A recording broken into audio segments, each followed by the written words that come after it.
অবশেষে গাছটায় একটা ফুল ফুটেছে। আজকে শিব ঠাকুরের মাথায় যাবে। আর এই ছোটো ছোটো সব গোড়া থেকে গাছ বেরোচ্ছে। এখানে একটা বেরিয়েছে এই গাছটায়, লম্বা হয়ে উঠছে। এটা কি বেল ফুল নাকি আর একটা ফুল বলে না, জুঁই ফুল না কি বলবেন তো বন্ধুরা? লতিয়ে লতিয়ে উঠছে। এই দিকেও গোড়া থেকে বেশ গাছ বেরোচ্ছে। এইটাও একটা বেরিয়েছে। বর্ষার জল পাচ্ছে তো, এখানেও সব ছোট ছোট বেরোচ্ছে। এবার গাছগুলো ঠিকঠাক করে হচ্ছে। ফুরফুর করে হাওয়া দিচ্ছে।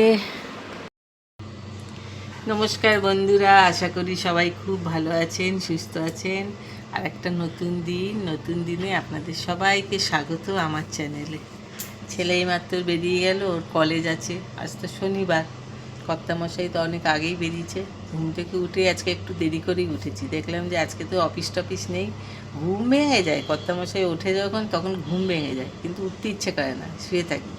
তারপরে যাই হোক, উঠে চা ঠা গল্প গুজব করে ঠরে তারা তো সেই যে যার কাজে বেরিয়ে পড়েছে। এবার আমার পালা। এতক্ষণ ল্যাথকে খেয়ে বসেছিলাম, ফোন দেখছিলাম, যা চলছে। কষ্ট হচ্ছে, ভীষণ কষ্ট হয়। পারলে আমিও ছুটে চলে যাই, কিন্তু আমার তো শরীর দেয় না। শরীরে ব্যথা বেদনা, কী করে হাঁটাচলা করব। যাই হোক, ওই ঘরে বসে বসেই সাপোর্ট করছি। তাই দেখছিলাম, আর এত কষ্ট লাগছে, চোখে দেখা যায় না। যাবো এবার, কাজকর্ম করব। আজকে তো শনিবার, নিরামিষ। কর্তামশাই আজকে পোলাও করে রেখে গেছে। আজকে ভীষণ সুন্দর রোদ উঠেছে, সকাল থেকেই আজকে রোদ উঠেছে, ভাল লাগছে। সব কিছু পরিষ্কার গোছানো যেগুলো হয় আমার, সব করে ফেলেছি। এগুলো আমার একটা মানে বাতিক বলবেন না জানি না, আমার রোজ একটুখানি পোছাপুছি এইসব গুছানো, আমার একটু ঘর বাড়ি একটু গুছিয়ে সুন্দর করে থাকাটা ভালো লাগে। তবে সোফার তো আর কভার টভার পরাতে পারি না, ওই বসলে যা হয় ছিতরে যায়। সোফার কভার আর পরাতে পারি না এই ব্যথা বেদনার জন্যই। সোফার কভার সব তুলে রেখেছি, ওইটাই ভালো বার করেছি। ওই চাদর দিয়ে ঢেকে রেখে দিই, চাদরগুলো তারপরে কেচে হয়ে গেল। যাই হোক, মোটামুটি সব কাজ শেষ। এবার শুধু রান্না করব। কর্তামশাই যেহেতু পোলাও করেছে, পোলাওয়ের সঙ্গে তো একটু জিনিসটা ভালোই করতে হবে, তরকারিটা। তো আলুর দম করব, আর হলো নিরামিষ আলুর দম, আর একটু পনির দিয়ে কাবুলি চানা দিয়ে করব। রাতে আবার বলেছে লুচি খাবে। ঠিক আছে, লুচি দিয়ে দুটোই যাবে, একেবারে করে রাখি, রাত্রিবেলায় লুচিটা হয়ে যাবে। চলুন বন্ধুরা, কাজে নামি। তবে আবার কাজের দিদিটাও আসবে না, আজ অবধি বলেছে আসবে না, কাল থেকে আসবে। কিন্তু ঘর বাড়ি সব মোছাটা এখনও বাকি। বাসন তো রাত্রিরেই মেজে রাখি। জামা কাপড়ও কাচতে বসিয়ে দিয়েছি। আর জামা কাপড় সব কাল থেকে যেগুলো ছিল আর কি, রোদের দিকে দিয়ে উল্টে পাল্টে শুকাচ্ছি। এবার কাজে নামি। কাজ তো করতেই হবে, রান্নাঘরে ঢুকতেই হবে। চলুন যাই। কর্তামশাইয়ের আজকে ইচ্ছে হয়েছে পোলাও খাবে, সেই জন্য ঘুম থেকে উঠেই সে পোলাওটা বেশ ভালোই করে, পিস পোলাও করেছে, করে টোরে রেখে গেছে। তারপরে দুপুরে তো আসবে। ছেলে তো রাত্রিরেই খাবে, লুচি খাবে না পোলাও খাবে, দেখা যাক। চলুন যাই। একটা সাধারণ আজকে রান্না বান্না, কিন্তু ওই বন্ধুদের সঙ্গে শেয়ার করতে তো ভালো লাগে, সেই জন্যই আর কি। রান্নাঘরে এবার ঢুকি। আলু ঠালু সেদ্ধ হয়ে গেছে, শুধু এবার একটুখানি যা হয় রান্নাঘরে একটু গোছানো পরিষ্কার টরিষ্কার করে বসে পড়বো। জানলাটা আটকে গেছে হাওয়াতে, ওই জন্য অন্ধকার অন্ধকার, নাহলে বাইরে আলোই আছে। চলুন যাই রান্নাঘরে। ভাবলাম আলুর দম যখন করি, পোলাও দিয়ে খাবে, তখন একটু অন্যভাবেই করি, একদম সাধারণভাবে না, একটু স্পেশাল। তাই জন্য একটুখানি আগে আলুটাকে একটুখানি তেলের মধ্যে একটু সাঁতলে নিই, ওর মানে গন্ধটা একটু কেটে যাক, তারপরে মশলা দিয়ে কষাবো বন্ধুরা। কারণ পোলাও দিয়ে খাবে, লুচি দিয়ে খাবে, একটু একদিন একটু করেই নি স্পেশাল। তেল বসিয়ে দিয়েছি গরমে, আর এবার বসিয়ে দিই রান্নাটা। তেলটা গরম হয়ে গেছে, এবার একটু তেলের মধ্যে হলুদ দিয়ে দেবো, তাহলে সব আলুর মধ্যে সুন্দর করে রং হয়ে যাবে। আলুটাকে একটু সাঁতলে নেব, সেদ্ধ সেদ্ধ ব্যাপার, গন্ধটা চলে যাবে। তারপরে আগে মশলাটাকে কষিয়ে তারপরে আলুটা দেবো, নাহলে আলু একদম ঘ্যাট হয়ে যাবে।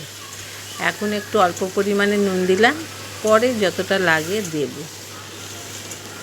একটু হালকা করেই নাড়াতে হবে। আলুটা একটুখানি বাইরেটা বেশি সেদ্ধ হয়ে গেছে, আর ভেতরটা অল্প অল্প একটু শক্ত আছে। আলুর দম খেতে আমার বড় বৌমাও ভীষণ ভালোবাসে।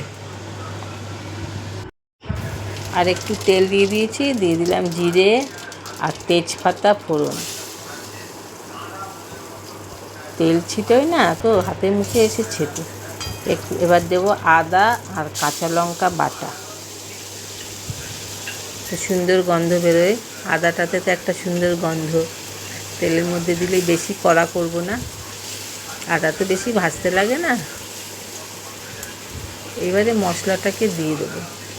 মশলা বলতে আমি এর মধ্যে একটুখানি কাশ্মীরি লঙ্কার গুঁড়ো, তারপরে একটুখানি রাঁধুনি, গোটা জিরে আর গোটা ধনেকে একটু ভেজে তারপরে ওটাকে গুঁড়ো করেছি। দিয়ে হলুদ দেবো না, দিয়ে এই মশলাটা করে সুন্দর হয় রান্নাটা।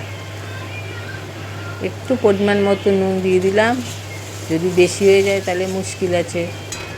সেই আমার বড় বৌমা এত ভালোবাসে খেতে, ওকে যদি মাঝরাত্রিরেও নাকি ডেকে তুলি তাহলে ও আলুর দম খেয়ে নেবে। আর চিংড়ি মাছ, একটু দই ফেটিয়ে রেখেছি, আর এখানে কাজু বাদাম, তিল আর পোস্তকে বেটে রেখেছি। মশলা থেকে তেল ছেড়ে এসছে, আর কালারটাও বেশ ভালো হয়েছে না। দিয়ে দিলাম টক দইটা, আঁচটাকে কমিয়ে দিয়েছি। আর কর্তা মশাই এমন কাশি, মানে ভিজেছে বৃষ্টিতে, কাশি হয়ে গেছে। তাকে একটুখানি লবঙ্গ, গোলমরিচ, আদা দিয়ে একটু ফুটিয়ে জল করে দেবো, একটু কষে যাক। কীরকম আবার রোদ উঠেছে, আবার সুন্দর করে কষে এসছে। এইবারে কাজু বাদাম বাটার মশলাটাকে দিয়ে একটু নাড়াচাড়া করে তারপরে কষে গেলে সুন্দর করে তারপরে আলুটা দেব।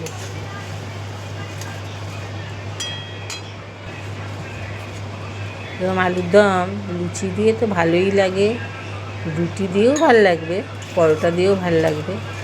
দিয়ে দিলাম একটু কড়াইশুঁটি আর গরম মশলা, আর স্বাদের জন্য তো একটু মিষ্টি দিতেই হবে। এখন কাজু বাদাম দেওয়া হয়েছে তো এবার ছিটকে ছিটকে আসবে। এমনি মশলা সুন্দর কষা হয়ে গেছে, দিয়ে দিলাম একটু চিনি। এবার একটুখানি জল দিয়ে আলুগুলো দিয়ে আঁচটা কমিয়ে 10 মিনিট মতো রাখবো, তাহলেই একটা সুন্দর বেশ মানে অনুষ্ঠান বাড়ির আলুর দম হয়ে যাবে।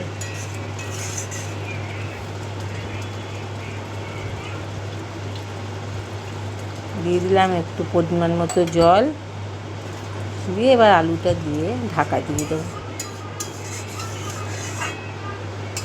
ভাবলাম যখন পোলাও খাবে, লুচি খাবে, আলুর দমটা একটু স্পেশালি বানাই।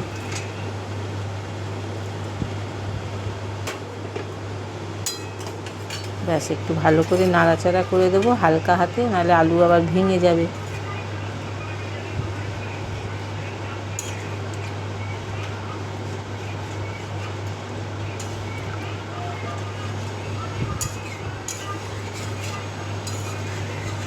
ব্যাস নাড়াচাড়া শেষ। আর একটুখানি জল দিলাম। এবার ঢাকা দিয়ে 10 মিনিট পরে আসছি। এইবারে হয়ে গেছে, খুব সুন্দর একটা গন্ধ। মনে হচ্ছে বন্ধুরা অনুষ্ঠান বাড়ির আলুর দম। টেস্ট করে দেখেছি, ঝোলটা একটু নুন মিষ্টি সব ঠিক আছে কিনা, একদম পারফেক্ট, খুব সুন্দর হয়েছে। এবার নামিয়ে নেব। কেমন হয়েছে অবশ্যই জানাবেন। এবার চানা পনিরটা করব। পনিরটাকে একটু তেলে নেড়ে তুলে নেব। এক একটা পনির না ভাজলেও হয়, কিন্তু এই পনিরটা একটু ভাজতে লাগবে। একটু শক্ত শক্ত মতো আছে, তার জন্য ভাবলাম একটু তেলে সাঁতলে নিই। ব্যাস এবার তুলে নেব।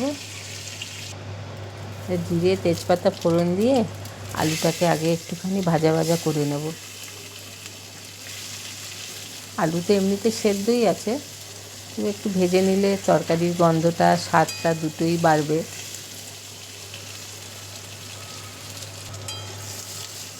ব্যাস সুন্দর করে ভাজা হয়ে গেছে। এবারে আদা আর কাঁচা লঙ্কার পেস্টটাকে দিয়ে দেবো।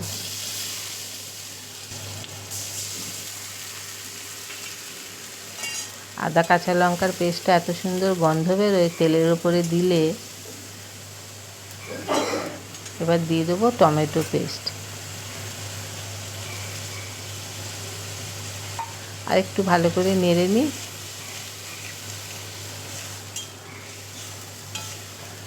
কাজু বাদাম পোস্ত যেটা রেখেছিলাম দিলাম আলুর দমে, ওরই একটু অংশ রয়েছে, ওটাও লাস্টে দিয়ে দেবো। আর মশলা বলতে এর মধ্যে আছে কাশ্মীরি লঙ্কার গুঁড়ো, হলুদ গুঁড়ো, জিরে, ধনে, আর আমি এই মশলা ভেজে রাখি যে সেটাও একটু দিয়ে দিয়েছি। ভালো করে কষে নেব। চানা তো সেদ্ধই আছে, চানাটাকেও দিয়ে দেবো, দিয়ে একসঙ্গে ভালো করে কষবো।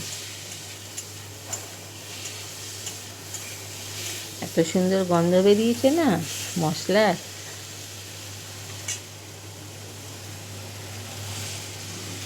আর একটুখানি নাড়াচাড়া করে তারপরে দিয়ে দেবো বাটি ধোয়া জল, কাজু বাদাম পোস্ত আর তিলের। ভাবলাম এটাতেও একটু দিই, স্বাদ বাড়ি। যত মেশাবো ততই, বলে না যত গুড় তত মিষ্টি। বেশি ছিল না, এই লাস্টের একটুখানি ছিল, আর দেখলাম যে এর মধ্যেও জল দিয়ে দিই, তরকারির স্বাদও বেড়ে যাবে। দিয়ে দিলাম এবার পরিমাণ মতো নুন, আর তো গরম মশলা আর একটু মিষ্টি দেবো, তাহলেই হয়ে যাবে চানা পনির। এটাও ভাত দিয়ে ভাল লাগবে, পোলাও দিয়ে, রুটি, লুচি, পরোটা সবের সঙ্গেই ভাল লাগবে। আর এগুলো কর্তামশাই এই যে পোলাও বানিয়ে রেখে গেছে, এই দিয়ে আজকে দুপুরে খাওয়া। মোটামুটি আমার রান্না শেষ, সুন্দর কষে গেছে। আবার বৃষ্টি নেমে গেল বাবা। আমি ভাবলাম যে যাক গিয়ে বোধহয় আর আজকে আর হবে না।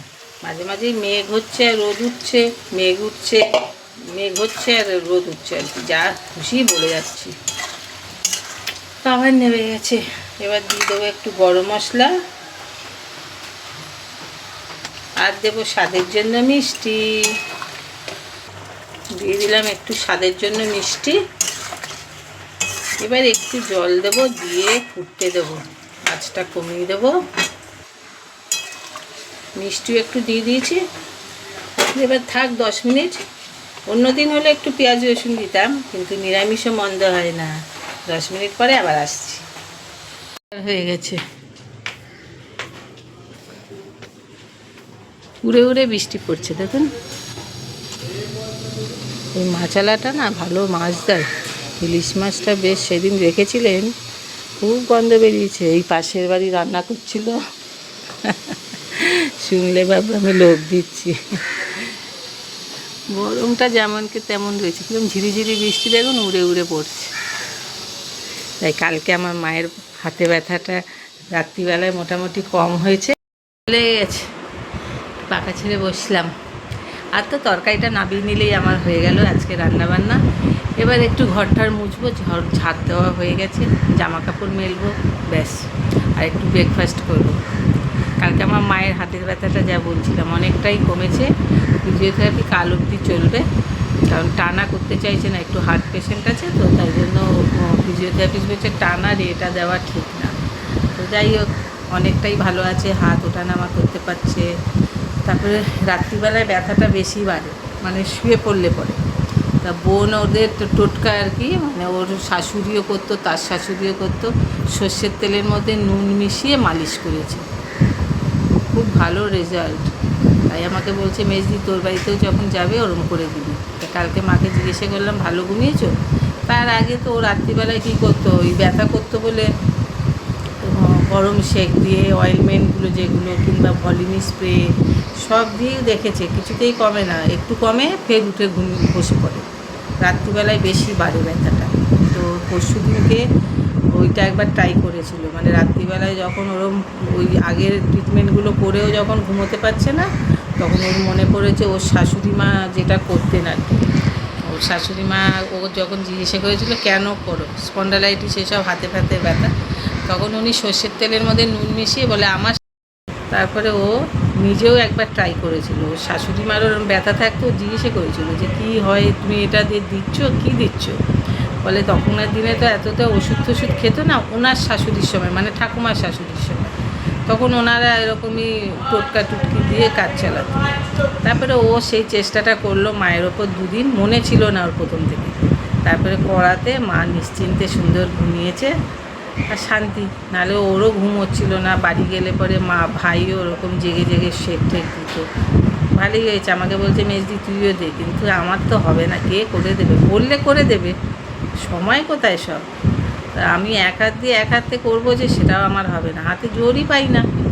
তা আমি যেমন আজকে কড়াইটাকে রেখে দেবো, মাসিটা কালকে আসবে, ওই মাজবে। এই 3-4 দিন আমি চালালাম, মানে কটা কড়াই বার করবো বলুন, করলে তো আমাকেই মাজতে হবে। সেই জন্য আজকে রেখে দেবো। আর রান্নাঘরের কাজ তো মোটামুটি শেষ, তরকারি হয়ে গেছে, এই নাবিয়ে নেবো কি, এখন তো ফুটছে। বন্ধুরা, আপনাদের সঙ্গে অনেকক্ষণ সুন্দর বসে গল্প করে আমি একটুখানি আনন্দ পেলাম। সবাই খুব ভালো থাকবেন, সুস্থ থাকবেন। আজকে ভিডিওটা তাহলে এখানেই রাখি। সবাই খুব খুশি থাকুন, আজকে ছুটির দিন, কালকেও ছুটির দিন, সবাই উপভোগ করুন। আর একটা নতুন ভিডিওতে দেখা হবে। আর যদি ভালো লেগে থাকে আমার ভিডিওটা, একটুখানি লাইক করে দেবেন, কমেন্টে অবশ্যই জানাবেন কেমন হয়েছে আমার রান্না দুটো। একটা নতুন ভিডিওতে দেখা হবে। সবাই খুব ভালো থাকুন, সুস্থ থাকুন, টাটা।